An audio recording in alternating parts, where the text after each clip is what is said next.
Hello everyone, तो आज हम डिस्कस करने वाले एमसीक्यूज ऑफ एंजाइम। ये चैप्टर नंबर 3 है और ये बहुत ज़्यादा इंपॉर्टेंट एमसीक्यूज है, इसलिए मैं आपके साथ शेयर करने वाला हूँ। ठीक है, ओके। तो इस लेक्चर में हम एमसीक्यूज ऑफ एंजाइम डिस्कस करने वाले हैं और चैप्टर नंबर 1 और चैप्टर आपको प्लेलिस्ट में मिल जाएगा। ठीक है, हीट प्रोवाइड्स, आपके सामने 4 ऑप्शन है। आया हीट प्रोवाइड करते हैं एक्टिवेशन एनर्जी, एक्साइटेशन एनर्जी या काइनेटिक एनर्जी, या इस ऑप्शन में ऑल ऑफ दीज आता है। तो कौन सा करेक्ट ऑप्शन है? ये जो हीट है ये प्रोवाइड करता है एक्टिवेशन एनर्जी, एक्साइटेशन एनर्जी और काइनेटिक एनर्जी। तो इसमें जो करेक्ट ऑप्शन है वो है डी, ऑल ऑफ दीज। ठीक है, ओके। अब डिस्कस करते हैं MCQs number 2। MCQs number 2, how enzyme increase the rate of reaction. Enzyme किस तरह रेट ऑफ रिएक्शन इंक्रीज करता है। ठीक है, तो आपके सामने 4 ऑप्शन है। ऑप्शन ए करेक्ट है, बी करेक्ट है, या सी करेक्ट है, या डी करेक्ट है। तो कौन सा करेक्ट है? देखिए, ये जो एंजाइम है, ठीक है, ये लो करता है एनर्जी ऑफ एक्टिवेशन। क्या करते हैं? लोअर करते हैं एनर्जी ऑफ एक्टिवेशन। अगर किसी रिएक्शन के लिए कंसीडर करें, मैं आपको सिर्फ कॉन्सेप्ट देता हूँ। अगर किसी रिएक्शन के लिए एनर्जी दरकार है 15 किलो जूल पर मोल, ठीक है, तो अभी जो 15 किलो जूल पर मोल एनर्जी है इस रिएक्शन के लिए, ठीक है, तो एंजाइम सिर्फ ये करता है कि ये 15 से कम कर देते हैं। कंसीडर करें 9, ठीक है, 9 किलो जूल पर मोल कर दिया। किसने एनर्जी? एंजाइम ने कर दिया। तो ये जो एक्टिवेशन एनर्जी है, ठीक है, ये सिर्फ फ्लो किया किसने? एंजाइम ने। कॉन्सेप्ट क्लियर हुआ? तो इस तरह ये लोअर करते हैं एनर्जी ऑफ एक्टिवेशन। एंजाइम का काम ये होता है। मैंने आपको एग्जांपल दिया, अगर किसी रिएक्शन का एक्टिवेशन एनर्जी है 15 किलो जूल पर मोल, तो ये बहुत ज़्यादा एनर्जी है। तो एंजाइम सिर्फ ये करता है कि इसका जो एक्टिवेशन एनर्जी है ये कम कर देता है। ठीक है, तो ये कंसीडर करें कि अगर 15 किलो जूल पर मोल है तो ये कम कर देता है 9 किलो जूल पर मोल। ठीक है, तो इस तरह ये एनर्जी लोअर करते हैं, एक्टिवेशन एनर्जी किसी भी रिएक्शन का। क्लियर हुआ? 9 ज़्यादा है या 15 ज़्यादा है? 9 कम है। क्लियर हुआ? ओके, तो जाहिर है कौन सा करेक्ट ऑप्शन है? B option is the correct option. Clear हुआ? B is the correct option. Okay, अब जैसे करते हैं एमसीक्यूज नंबर 3। ठीक है, कोवेलेंटली बॉन्डेड कोफैक्टर इज, यहाँ पर पूछा किया गया है कि कोवेलेंटली बॉन्डेड कोफैक्टर कौन सा है। आपके सामने 4 ऑप्शन है, तो कौन सा करेक्ट है? ठीक है, प्रोस्थेटिक ग्रुप है, एटीपी है, एनएडीपी है, या मैग्नीशियम आयंस है। तो कौन सा करेक्ट है? तो prosthetic group is the correct option. Prosthetic group is the correct option. Option A is the correct. Clear हुआ? तो ये अपने साथ नोट करें, मोस्ट इंपॉर्टेंट है। Okay, option B correct, sorry option A correct है। ठीक है, ओके। तो 4 नंबर एमसीक्यूज डिस्कस कर दें। MCQs number 4, enzyme form in cell cytoplasm. तो आपके सामने 4 ऑप्शन है। एंजाइम फॉर्मेशन करते हैं इन सेल साइटोप्लाज्म में, ठीक है, किसका? तो आपके सामने 4 ऑप्शन है, तो कौन सा करेक्ट है? तो आपके सामने 4 ऑप्शन है, कौन सा करेक्ट है? आया एंजाइम सेल साइटोप्लाज्म में सस्पेंशन बनाता है, सॉल्यूशन बनाता है, या कोलाइडल सॉल्यूशन बनाता है, या ऑल ऑफ दीज है। तो कौन सा करेक्ट है? बहुत ज़्यादा इंपॉर्टेंट एमसीक्यू है। ठीक है, तो ये अपने साथ नोट करें कि ये जो एंजाइम है सेल साइटोप्लाज्म में कोलाइडल सॉल्यूशन बनाता है। मोस्ट इंपॉर्टेंट एमसीक्यूज है, ये अपने साथ नोट करें। ठीक, ओके। तो अब डिस्कस करते हैं MCQs number 6, enzyme have shape. तो आपको पता है कि एंजाइम क्या है? एक प्रोटीन है, इसका कंपोजिशन है प्रोटीन से।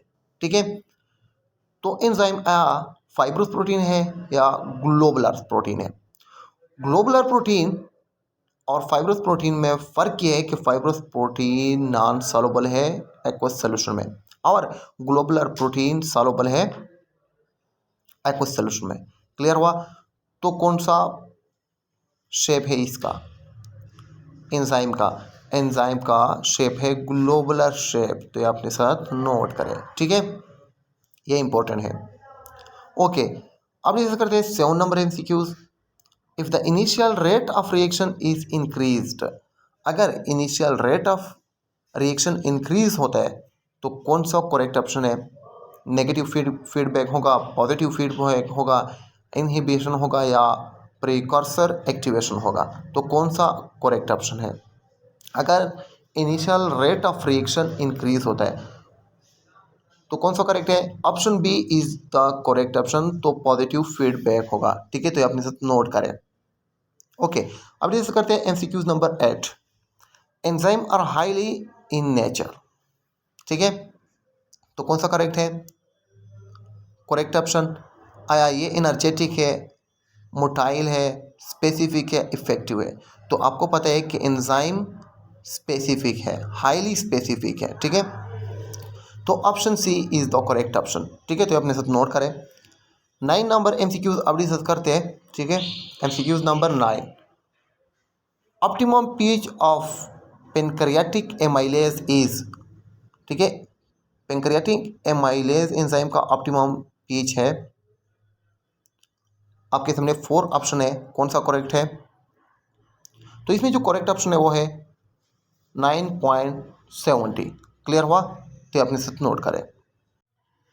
ओके, तो अब डिस्कस करते हैं एमसीक्यूज नंबर 10।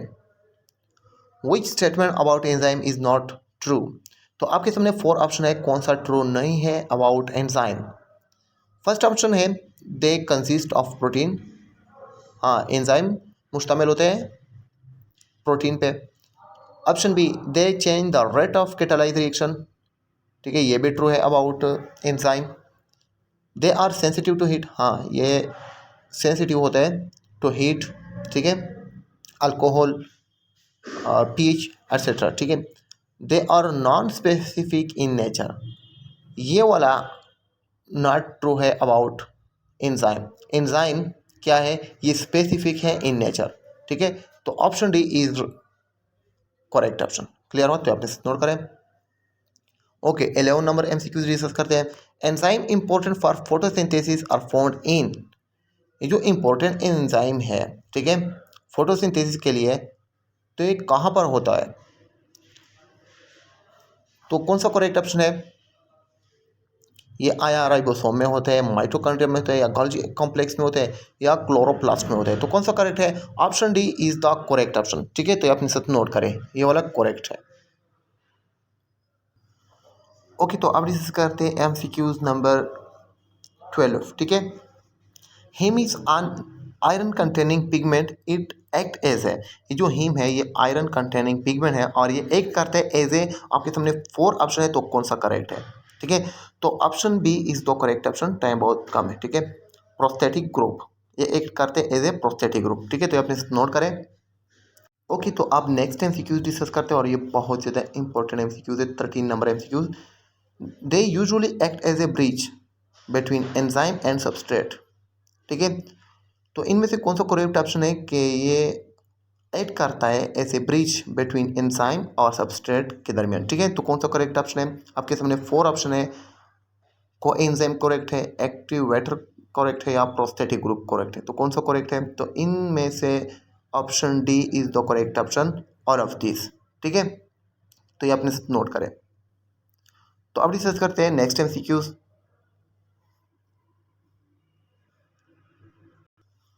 ओके, तो अब नेक्स्ट एमसीक्यूज डिस्कस करते हैं 14। What is optimum pH of sucrose. Sucrose का ऑप्टिमम पीएच कौन सा है? ठीक है, आपके सामने 4 ऑप्शन है, कौन सा करेक्ट है? तो इसमें करेक्ट ऑप्शन है बी। ठीक है, ये वाला करेक्ट ऑप्शन है। ओके, तो अब नेक्स्ट एमसीक्यू डिस्कस करते हैं। The optimum pH of pepsin is. तो इनमें से कौन सा करेक्ट ऑप्शन है? पेप्सिन का ऑप्टिमम पीएच कौन सा है? तो इसमें करेक्ट ऑप्शन है ए। ठीक है, और ये बहुत ज़्यादा इंपॉर्टेंट एमसीक्यूज है, कई बार ये रिपीट हो चुका है। ठीक है, ओके, तो अब डिस्कस करते हैं नेक्स्ट नंबर एमसीक्यूज। ठीक है, 16 number. All enzyme can work at their maximum rate at a specific temperature called as. जितने भी एंजाइम है ये वर्क करते हैं एट देयर मैक्सिमम रेट। ठीक है, और ये स्पेसिफिक टेम्परेचर में करता है, तो इस टेम्परेचर को क्या कहते हैं? ठीक है, जो स्पेसिफिक टेम्परेचर है इसको क्या कहते हैं? तो आपके सामने 4 ऑप्शन है, इसमें कौन सा करेक्ट है?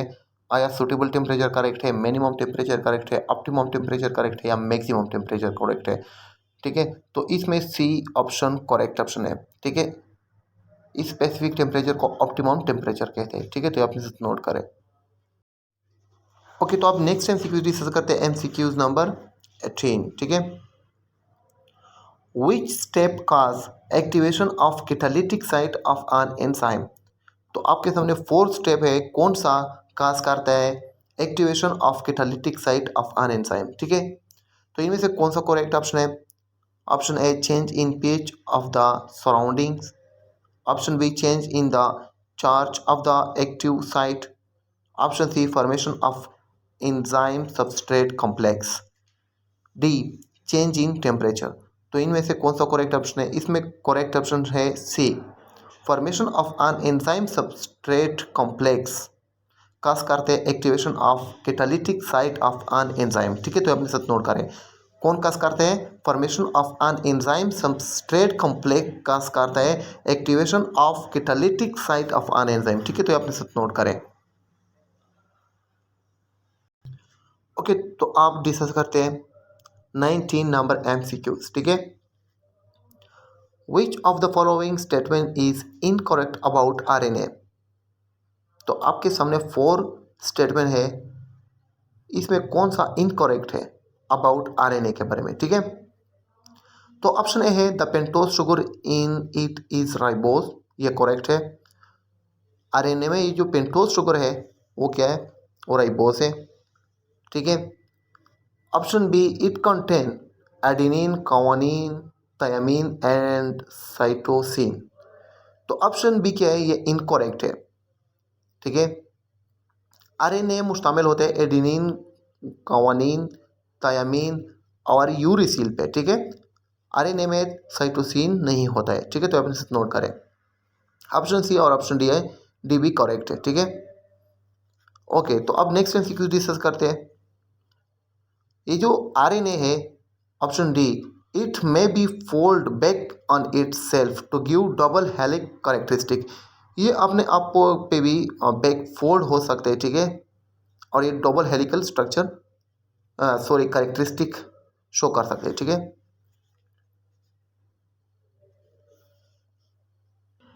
ओके, तो आप डिस्कस करते हैं नेक्स्ट एमसीक्यूज 20 नंबर एमसीक्यूज। ठीक है, 20 number MCQs, in feedback mechanism the final product. ठीक है, the enzyme of first step. तो 4 ऑप्शन है आपके सामने, कौन सा करेक्ट है? इनहिबिट्स, स्टिमुलेट्स, एक्टिवेट्स और रेगुलेट्स। तो कौन सा करेक्ट है? Option A is the correct option. ठीक है, inhibits. In a feedback mechanism में the final product inhibits the enzyme of first step. ठीक है, तो आप इसे नोट करें, इंपॉर्टेंट एमसीक्यू से। ओके, तो अब डिस्कस करते हैं 21 नंबर एमसीक्यूज। ठीक है, maximum amount of DNA occur inside the nucleus, however a small amount of DNA is always located outside the nucleus in। ये जो मैक्सिमम अमाउंट ऑफ डीएनए है, ठीक है, ये इनसाइड न्यूक्लियस में होता है और small amount of DNA located करता है आउटसाइड द न्यूक्लियस। तो इसमें कौन सा करेक्ट ऑप्शन है? ठीक है, आया ये माइटोकॉन्ड्रिया में होता है, क्लोरोप्लास्ट में होता है, या प्लास्टिड में होता है, या माइटोकॉन्ड्रिया एंड क्लोरोप्लास्ट में होता है। तो कौन सा करेक्ट ऑप्शन है? तो option D is the correct option. ठीक है, माइटोकॉन्ड्रिया और क्लोरोप्लास्ट में ये होता है। ठीक है, स्मॉल अमाउंट। ठीक है, तो आपने नोट करें, मोस्ट इंपॉर्टेंट एमसीक्यूज है ये। ओके, तो अब डिस्कस करें 22 number MCQs. The factor that affect the rate of enzyme catalysis actually affect the end of an enzyme. तो आपके सामने 4 ऑप्शन है, कौन सा करेक्ट है? ठीक है, ये जो फैक्टर है ये इफेक्ट करता है rate of an enzyme catalysis. तो ये एक्चुअली इफेक्ट करता है कौन सा? तो आपके सामने 4 ऑप्शन है, इसमें कौन सा करेक्ट है? केमिस्ट्री, ये केमिस्ट्री अफेक्ट करता है एंजाइम का, या शेप, या option B pH and temperature, या आयोनाइजेशन एंड टेम्परेचर, या काइनेटिक एनर्जी एंड टेम्परेचर। तो कौन सा करेक्ट है? तो ये जो फैक्टर है जो अफेक्ट करता है the rate of an enzyme catalysis, ये केमिस्ट्री भी एंजाइम का चेंज करता है। ठीक है, अफेक्ट करता है, और शेप भी अफेक्ट करता है। ठीक है, एंजाइम का। तो option A is the correct option. ठीक है, तो ये अपने साथ नोट करें। ओके, तो अब डिस्कस करते हैं 23 नंबर MCQs। ठीक है, the reaction rate is directly proportional to the substrate available. ये जो रिएक्शन रेट है ये डायरेक्टली प्रोपोर्शनल है सबस्ट्रेट अवेलेबल के साथ। तो आपके सामने 4 ऑप्शन है। ठीक है, इनमें से कौन सा करेक्ट है? ठीक है, तो इसमें जो करेक्ट ऑप्शन है वो है C. C is the correct option. At low concentration of substrate के साथ ये जो रिएक्शन रेट है ये डायरेक्टली प्रोपोर्शनल है, not with at high concentration of substrate. ठीक है, तो ऑप्शन सी करेक्ट है, option A is wrong. Clear हुआ? ओके, तो 24 नंबर MCQs डिस्कस करते हैं। Which of this is likely to reduce enzyme activity. तो इनमें से कौन सा रिड्यूस करता है, कम करता है एंजाइम एक्टिविटी? ये जो 3 ऑप्शन है आपके सामने आया। अगर हम इंक्रीज करें पीएच लेवल, तो आपको पता है कि पीएच लेवल अगर आप इंक्रीज करें या डिक्रीज करें तो ये इस पे इफेक्ट करता है, एंजाइम पे इफेक्ट करता है। ठीक है, तो ये भी रिड्यूस करते हैं एंजाइम एक्टिविटी अगर पीएच इंक्रीज करें। डिक्रीजिंग टेम्परेचर, अगर आप टेम्परेचर डिक्रीज करें या इंक्रीज करें तो ये भी रिड्यूस करता है, कम करता है एक्टिविटी एंजाइम का। ठीक है, इस तरह अगर placing enzyme in a non polar liquid, अगर आप एंजाइम नॉन पोलर लिक्विड में रखें तो ये भी रिड्यूस करते हैं एंजाइम एक्टिविटी। तो इसमें जो ऑप्शन है आपके सामने 4 ऑप्शन है ABCD, तो कौन सा करेक्ट है? जो तीनों के 3 ऑप्शन है आपके सामने, ऑप्शन 1, ऑप्शन 2 एंड ऑप्शन 3, ये तीनों के तीनों क्या करते हैं? रिड्यूस करते हैं, कम करते हैं एंजाइम एक्टिविटी। तो इसमें जो डी ऑप्शन है ये वाला करेक्ट है। ठीक है, तो अपने साथ नोट करें। ओके, तो अब डिस्कस करते हैं 25 नंबर MCQs। ठीक है, 25 number MCQs। As a reaction proceed, a reactant form a transition state which then form the product. An enzyme affects the energy of the। तो आपके सामने 4 ऑप्शन है। जब रिएक्शन स्टार्ट हो जाता है, ठीक है, तो रिएक्टेंट से फॉर्मेशन होता है ट्रांजिशन स्टेट, और फिर इसके बाद प्रोडक्ट की फॉर्मेशन होता है। तो एक एंजाइम, ठीक है, तो एंजाइम इफेक्ट करता है एनर्जी ऑफ द। तो यहाँ पर पूछा क्या गया है कि यहाँ पर एंजाइम इफेक्ट करता है, ठीक है, the energy of the product only, reactants only, transition state only, product and reactants. तो 4 ऑप्शन है, कौन सा करेक्ट है? तो ये जो एंजाइम है ये इफेक्ट करते हैं the energy of the transition state only. ठीक है, तो अपने साथ नोट करें, ये इफेक्ट करते हैं energy of the transition state only. ये बहुत ज़्यादा इंपॉर्टेंट MCQs है, ये अपने साथ नोट करें। ठीक है, ओके, तो अब डिस्कस करते हैं नेक्स्ट MCQs। नेक्स्ट MCQs है, ठीक है, 26 नंबर MCQs है। Which term most nearly means substrate. तो आपके सामने 4 ऑप्शन है। इन 4 ऑप्शनों में से किसका मतलब है सबस्ट्रेट का? ठीक है, रिएक्टेंट, प्रोडक्ट, एक्टिवेशन एनर्जी या एक्टिव साइट। तो किसका मतलब है सबस्ट्रेट? तो option A is the correct option, reactant का मतलब है सबस्ट्रेट। ठीक है, तो अपने साथ नोट करें, मोस्ट इंपोर्टेंट टर्म है। ओके, तो अब डिस्कस करते हैं 27 नंबर MCQs। 27 नंबर MCQ है, विच of this describe the characteristic of the induce feed model but not the lock and की मॉडल। तो आपके सामने 4 ऑप्शन है।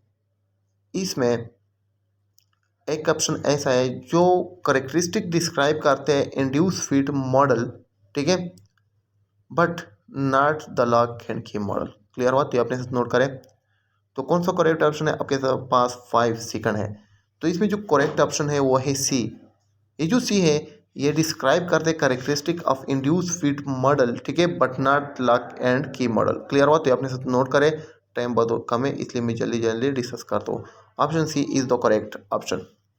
ठीक है, तो अपने साथ नोट करें। ओके, तो अब डिस्कस करते हैं 28 number MCQs। 9.70 is the optimum pH for. तो ये जो 9.70 है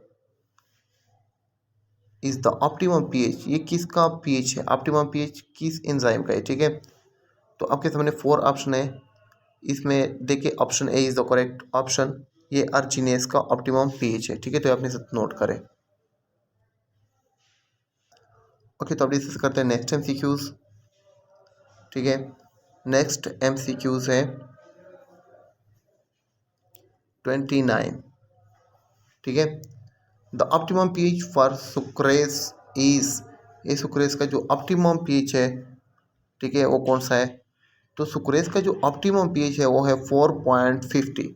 option B is the correct option. ठीक है, तो अपने साथ नोट करें। ओके, तो अब डिस्कस करते हैं 30 नंबर एमसीक्यूज। 30 नंबर एमसीक्यूज, सच को factor that make the weak linkage with the enzyme. ठीक है, सच को factor that make the weak linkage, ये जो वीक लिंकेज बनाता है एंजाइम के साथ। ठीक है, तो आपके सामने 4 ऑप्शन है, इनमें से कौन सा करेक्ट है? ऐसा को फैक्टर जो वीक लिंकेज बनाता है एंजाइम के साथ, तो आपके सामने 4 ऑप्शन है, इसमें कौन सा करेक्ट ऑप्शन है? आया रिवर्सेबल इनहिबिटर्स है, या कोएंजाइम है, या एक्टिवेटर्स है, या एक्टिवेटर एंड कोएंजाइम है? तो कौन सा करेक्ट ऑप्शन है? इसमें करेक्ट ऑप्शन है डी, एक्टिवेटर एंड कोएंजाइम। ठीक है, ये एक ऐसा को फैक्टर है जो बनाता है वीक लिंकेज विद एंजाइम के साथ। ठीक है, तो ये अपने साथ नोट करें। ओके, तो अब डिस्कस करते हैं नेक्स्ट एमसीक्यूज। नेक्स्ट एमसीक्यूज है 31। ठीक है, it increase the vibration of atom which make up enzyme molecules. तो आपके सामने 4 ऑप्शन है, इनमें से कौन सा इंक्रीज करता है वाइब्रेशन ऑफ एटम जो कि बनाता है एंजाइम मॉलिक्यूल? ठीक है, पीएच इंक्रीज करते हैं वाइब्रेशन ऑफ एटम्स, या इनहिबिटर्स हैं, या सबस्ट्रेट कंसंट्रेशन है, या हीट है? तो इनमें से कौन सा करेक्ट है? तो इसमें जो करेक्ट ऑप्शन है वो है हीट। ठीक है, ये इंक्रीज करते हैं वाइब्रेशन ऑफ एटम्स, और ये जो एटम्स है ये बनाता है एंजाइम मॉलिक्यूल। ठीक है, तो अपने साथ नोट। ओके, तो अब डिस्कस करते हैं 33 नंबर एमसीक्यूज कि इसमें कौन सा करेक्ट ऑप्शन है। ठीक है, it has optimum pH of 9.0। तो ये बहुत आसान एमसीक्यूज है, यहाँ पर सिर्फ पीएच के बारे में बात कर रहे हैं कि किसका ये पीएच है। ठीक है, कौन से एंजाइम का ये पीएच है। ठीक है, तो आपके सामने 4 ऑप्शन है, इनमें से कौन सा करेक्ट ऑप्शन है? तो इसमें जो करेक्ट ऑप्शन है वो है ऑप्शन ए, पेनक्रियाटिक लाइपेज। ये पेनक्रियाटिक लाइपेज का पीएच है। ठीक है, तो अपने साथ नोट करें, आसान एमसीक्यूज है। ओके, तो अब डिस्कस करते हैं 34 number MCQs. They check the reaction rate by blocking the active site or destroying globular structure. वो चेक करते हैं reaction rate by blocking the active site और डिस्ट्रॉइंग ग्लोबुलर स्ट्रक्चर। तो आपके सामने 4 ऑप्शन है। ठीक है, तो इनमें से कौन सा करेक्ट है? तो इसमें जो करेक्ट ऑप्शन है वो है irreversible inhibitors. Option B is the correct option. ठीक है, तो अपने साथ नोट करें। ओके, तो आप डिस्कस करते हैं 35 नंबर एमसीक्यूज। 35 number MCQs. ठीक है, 35 number MCQs. An enzyme and substrate react through a special feature or site present in enzyme। ठीक है, ये जो सबस्ट्रेट और एंजाइम है ये स्पेशल फीचर के जरिए आपस में रिएक्ट करता है, तो इसका नाम क्या है? ठीक है, तो आपके सामने 4 ऑप्शन है, इनमें से कौन सा करेक्ट है? आपको पता है, आसान है, बहुत आसान है। ठीक है, कि एंजाइम और सबस्ट्रेट आपस में रिएक्ट करता है थ्रू एक्टिव साइट के जरिए। ठीक है, तो अपने साथ नोट करें, तो option B is the correct option. ठीक है, तो अपने साथ नोट करें, मोस्ट इंपॉर्टेंट है। ओके, तो अब डिस्कस करें 36 number MCQs. Most important MCQs है। The non protein part of enzyme which is covalently and permanently bonded is called. ये जो नॉन प्रोटीन है एंजाइम का पार्ट, ठीक है, जो कोवेलेंटली बॉन्ड है और परमानेंटली, ठीक है, तो इसको कहते हैं। तो आपके सामने 4 ऑप्शन है। ठीक है, कि आया इसको प्रोस्थेटिक ग्रुप कहते हैं, या कोफैक्टर कहते हैं, या कोएंजाइम कहते हैं, या एक्टिवेटर कहते हैं। ठीक है, तो इनमें से कौन सा करेक्ट ऑप्शन है? तो इसमें जो करेक्ट ऑप्शन है वो है ऑप्शन ए। ठीक है, option A is the correct option. ठीक है, कि जो नॉन प्रोटीन पार्ट है एंजाइम का, जो कोवेलेंटली और परमानेंटली बॉन्डेड है, ठीक है, एंजाइम के साथ, तो इसको कहते हैं प्रोस्थेटिक ग्रुप। ठीक है, इंपॉर्टेंट एमसीक्यू से ये अपने साथ नोट करें, मोस्ट इंपॉर्टेंट है। ओके, तो आप डिस्कस करते हैं नेक्स्ट एमसीक्यू। नेक्स्ट एमसीक्यू है 37 number. The inhibitor that bind tightly and permanently to enzyme and destroy their globular structure.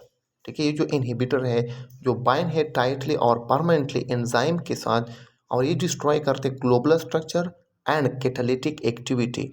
तो आपके सामने 4 ऑप्शन है, इनमें से कौन सा ये डिस्ट्रॉय करते हैं?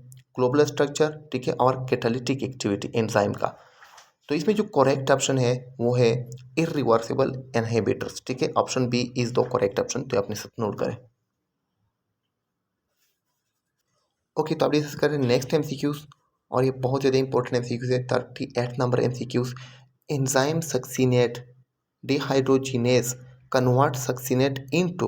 तो आपके सामने 4 ऑप्शन है, ठीक है, कि जो एंजाइम सक्सिनेट डिहाइड्रोजिनेज एंजाइम है ये कन्वर्ट करते हैं सक्सिनेट इनटू फ्यूमेरेट। ठीक है, option D is the correct option. तो ये अपने साथ नोट करें, मोस्ट इंपॉर्टेंट एमसीक्यूज है। ओके, तो आप डिस्कस करें next MCQs. 39 number MCQs. If the detachable cofactor is an inorganic ion, then it is designed as a। अगर detachable cofactor as a inorganic ion हो, ठीक है, then it is design as a. तो आपके सामने 4 option है, तो इनमें से कौन सा करेक्ट है? तो इसमें जो करेक्ट ऑप्शन है वो है डी, एक्टिवेटर। ठीक है, तो ये अपने नोट करें, मोस्ट